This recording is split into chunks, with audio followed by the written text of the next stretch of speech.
importante na mo ang show ba? Ay, Pag di- mo, pagsagit ni mo nga, kuha on one! Dili jud kailangan na siya kuan jud na siya ibongga jud na ko siya okay lang announce kay nga naman kay mga Bisaya, mga bisdak, labi lang kita proud kay ni sa imuha jud kay lang isa ako sa personally isa jud ko sa mga ni idol sa imo dahil kaya pa BBB hantod karon na imong gagwan magandang boy o gagwan unon alala di ba? Salamat kay Lady Morgana, Lady Jasmine. Yes! And of course, eto, mga kaigsunan, excited na tayo, or in Tagalog, excited na kami na masaksiyan ang Kwan on One Season 2. And of course, excited na din ating mga press and ang mga media and of course, the influencers na makipagchikahan with Mela. And of course, kanina nakita natin ating mga guests. Of course, sila J.K. Labajo. Diyos ko din na si Morisit. Uroy, kataghan. Ginoo ko napatuhan tong sikat po na taga Davao po si Davao Conyo na apod. Yes, Davao Conyo, di ba? Yes, Galing na pala. ang sikat po na vlogger po si Chito Samutina. Yes. Yes, Oh. tapos na po to na dili kay gwapa na duwa si Keanu Hanabishi. Yan ba kasama ko po sila sa Drag Race Philippines. Oh. Yes, si Hanabishi from season 2 na pinasa kong corona as Miss Congeniality. Yes, and si Kiana ang sikat kaayo na season 3 of Drag Race Grabe, Philippines. buyag ba? Napod akong nanay, si Sylvia Sanchez. Ay, inahanay ni mo si Silvia Oo, Sanchez. ay, nanay-nanayan, kay nako na siya. Ay, buutan kasi. Butan kaayo. And of course, dagan pa kaayo. Yes. Yes, of course, i-invite nato sila Miss Melay. Yes, gina-invite ko talaga kayo November 12. Ngayon ko lang talaga narinig din na November 12. November 12 na talaga ang season 2. Salamat talaga sobra. First of all, thank you so much sa aking Kuan on One family. Dahil talagang nagbigay ulit sila ng chance na makasweldo tayo sa season 2. Yung talagang nagkaroon ulit tayo ng biyaya dito sa season 2. Kasi alam mo naman tayo na kung ano lang ibigay sa atin, kontento naman tayo kung ano din. Pero itong season 2 is the early Christmas gift. Grabe naman ito. And November 12 na siya, kaya punta ka nang di nyo palagpason kay daghan po siya.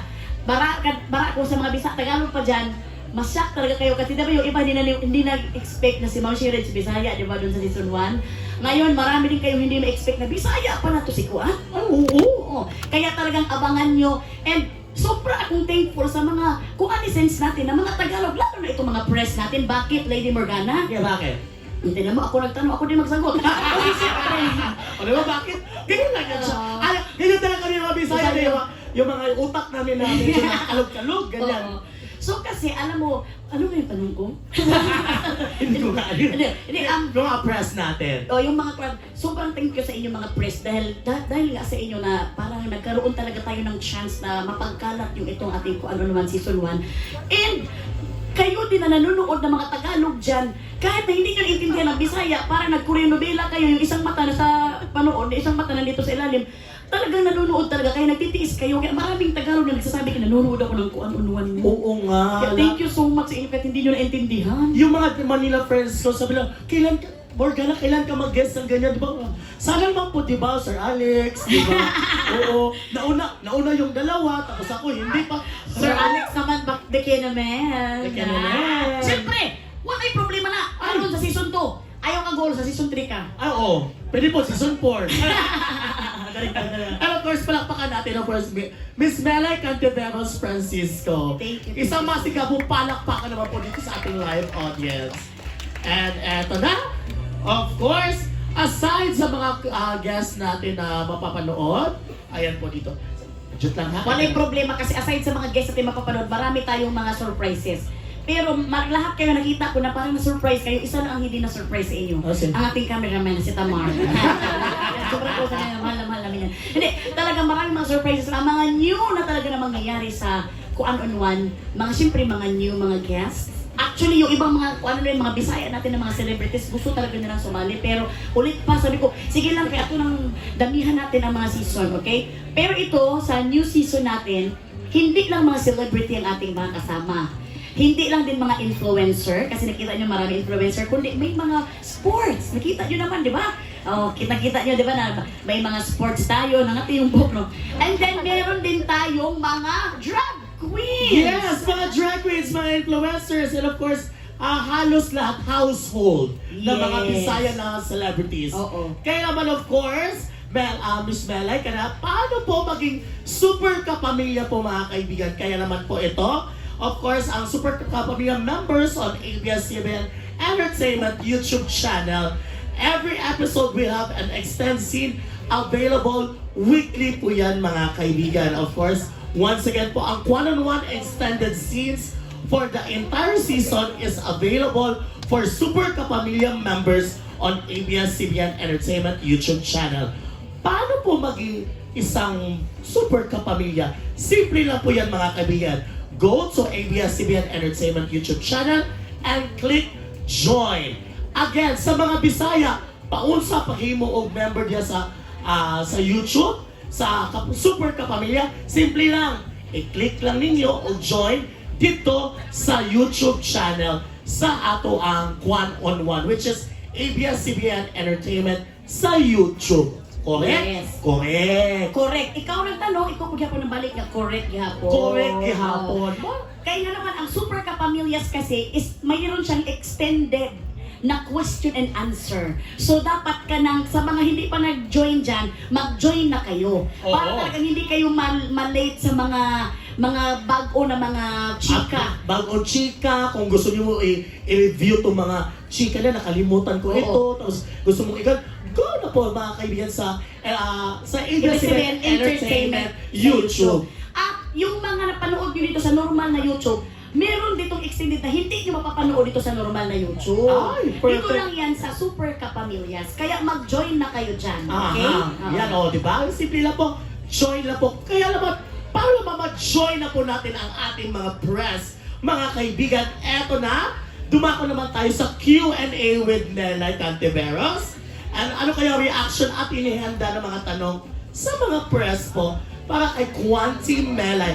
Pero meron po tayo dito sa press natin na sa online, of course, via YouTube. Kaya eto na po mga kaibigan, let's all watch this. Sa ating first question.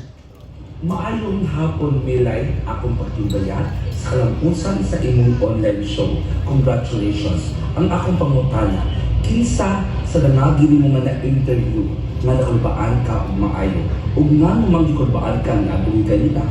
Akong balikong, murag production no, kinsa ang nangagi mo nga na-interview nga nakulbaan ka og maayo ug nga namang gikulbaan ka og maayo ni adunay kayuna.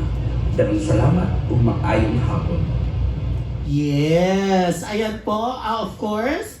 Ayan po ang ating first na nag-interview sa iyo from press, si Sanden and Nadia from Banat News. Of course, i-translate ko lang po sa mga Tagalog natin ng mga press. Yes. Sa lahat po na na-interview po ni Melay sa mga celebrities, kanino daw siya kinakabahan at bakit? At bakit siya kinakabahan? Ganon. Sino nga yun si Sir nga? Yan si Sir Sanden and Nadia from Banat News. Si Sir Sandel, actually mas kinabahan ako sa tanong niya. Dahil nagkapares kami ng ngipin. I love you, Sir Sandel. Alam mo, Sir Sandel, I'm sure nanonood siya ngayon live na live. Ang pinakakabahan talaga ako kung sa in-interview ko sa lahat, si JK.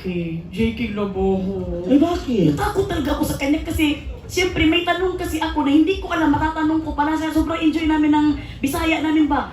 Ngayon, baka masuntok niya ako ba sa tanong ko kasi siyempre pag sobrang private ba ya? Sa sobrang kasi Bisaya na private na ako magtanong. Yung bang mas nalalim pa. Mas lumalim pa yun, para ka sobrang, baka hindi niya i-open yun. Because siyempre, alam mo ba pag private person ka, ayaw ba pag lalo na pag lalaki, baka masuntok niya ako. Pero, mabuti naman, nag-open up siya doon ng sobra-sobra. Doon ako sa kanya talaga natudoon, natakot. Hindi ko natakot kay Ate Silms, kasi Ate Sylvia, sobrang close man kami niyan. Simple lang kayo. Si Hanabishi o si Kuan, si Kiana. Medyo hindi ako natakot kasi talaga nagandahan ako. Mas natakot pala ako kay Darla at kay Alora. Ah. Kasi nung sinabihan ko siyang bulldog at saka pag medyo mabubugbog na nila ako. Kaya sabi ko magdedelikado na yung bakit hindi ako makalabas sa ABS ng buhay. Sabi na I love you Lars and I love you Madam Darla. Pero talagang kay kuan talaga kay JK Labajo. Ay, hindi pala ngayon pala no. Interview ko na kasi hindi niyo pa napalabas. So kaya natatakot ako. Abangan niyo sa season 2. Kaya talagang medyo na ganun ako. Okay, baka kaya alam niyo ni JK Labajo baka manuntok siya ba pero ito sa season 1, kinsa man sino yung kinakabahan mo na? kinabahan ako kay, aside kay Madam Darla at kay Alora, kinabahan ako kay Kuan.